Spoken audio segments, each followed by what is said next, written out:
শূন্য থেকে 5 সেকেন্ড। একটা ছোট্ট বিড়াল একটা বড় স্বপ্ন নিয়ে যাত্রা শুরু করেছিল। 5 থেকে 15 সেকেন্ড।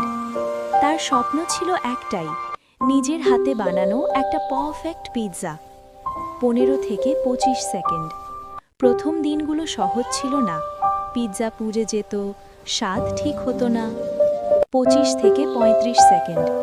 লোকেরা হাসতো আর বলতো, একটা বিড়াল আবার ব্যবসা করবে।